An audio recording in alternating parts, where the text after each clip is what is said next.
Hi hello, ನಾನಿವತ್ತು ಮೀಶೋದಿಂದ chilli flakes ಮತ್ತು peri peri powder, ಆರಿಗಾನ್ powder ನಾನು ಆರ್ಡ್ರ್ ಮಾಡಿದ್ದೆ. ನೋಡೋಣ ಹೇಗೆ ಬಂದಿದೆ ಅಂತ. ಓಪನ್ ಮಾಡ್ತಾಯಿದ್ದೀವಿ.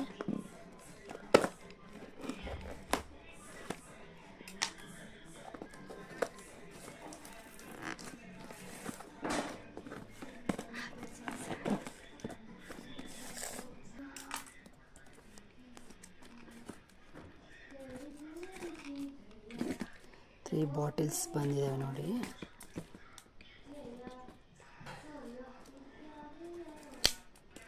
ನೋಡಿ ಚಿಲ್ಲಿ ಫ್ಲೇಕ್ಸ್,